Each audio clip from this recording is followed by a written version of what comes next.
Hey, what's up, everybody? Yeah, it's a little after 2, and I'm gonna have to be up in a little while to get up for work.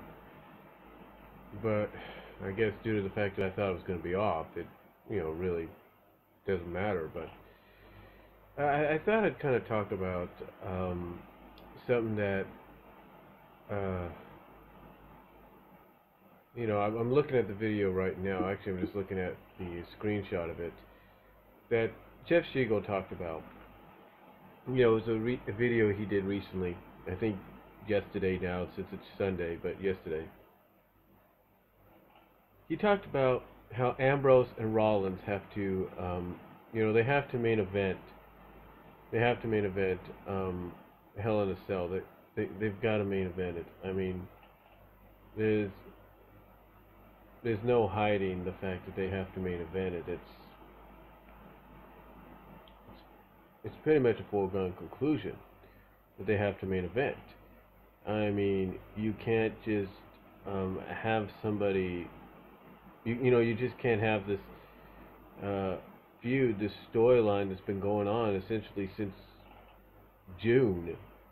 You know, close out as the middle of the card or opening card of Hell in a Cell match. You can't do that. This basically has the most story in it. As far as Cena and Orton go, I don't think anybody minds having them in a Hell in a Cell as long as it's placed properly on the card to where it doesn't, interfere with Rollins and Ambrose. Now, here's the thing though. Even though it's being reported that Ambrose and Rollins are not going to main event, that Cena and Orton are going to main event, there is that old saying, and I will agree with it, that things can change and plans can change, and nothing's really set in stone. And hopefully WWE realizes that. And if there's one thing I know some people may disagree on, and I know a lot of people will disagree on it, but there are some that have agreed. There have been some that have agreed, and that is the fact that there are certain people backstage, let's say maybe a John Cena, not saying that's the case, that will go to bat for these two and say, look, this is the future, they've got the more compelling story, they should be the ones closing out the show. So hopefully someone like a John Cena, maybe a Triple H, or somebody will go to bat for them and say, let them close out the show. Me and Randy you can put me and Randy in the middle. That's fine. But let them close out the show. And it makes more sense in that matter from a storyline perspective. You can have Randy and John in the middle of the show with Hell in a Cell. You can have them basically, essentially, just, beat each other to a pulp, if you will. And when it looks like maybe Randy's going to win, just when it looks like, Randy's going to win, have Rollins probably come out, distract him, and cost him the match. Which would essentially lead to maybe a Randy Orton face turn that night, or, to continue to build towards it. Then that way you would have a reason to maybe do a Randy Orton face turn, because you would be building towards another program, another feud, with Randy and Seth Rollins, because then you could have Randy come out at the end of the night when Rollins is against Ambrose, and just when it looks like Ambrose is going to lose to Rollins, Rollins has got the upper hand, you could have Orton find a way to screw over Rollins. It makes sense. It makes sense.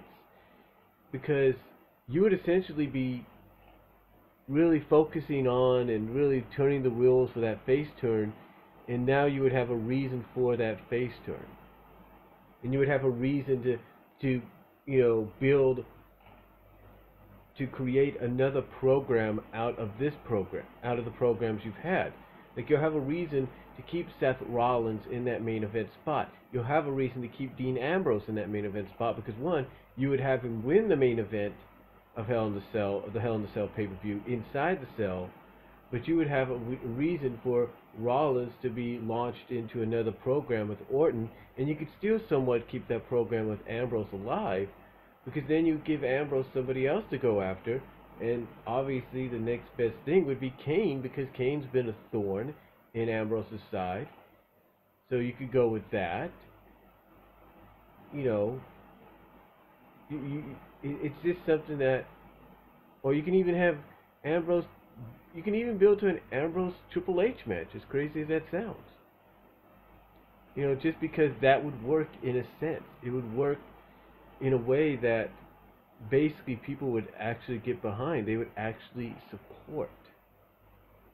And I don't think there's any doubt about that. I don't think anybody could doubt that as we speak. I don't think anybody would.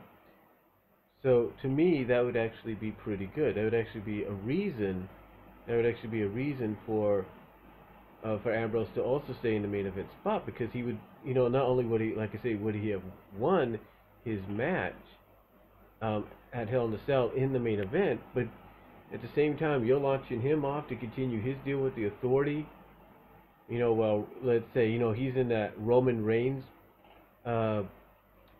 position right now, where Reigns heals up from his injuries. You have him taking up the battle for Roman Reigns, and you can have him fight the Authority and maybe get a match with Triple H if Reigns isn't back by Survivor Series. You could have reason for that, or you can even build to him trying to earn a match against Triple H by facing Kane. You know, things like that. And again, this all makes sense if booked properly, if done properly. If you book the Hell in a Cell matches the right way, if WWE does it the right way, this works.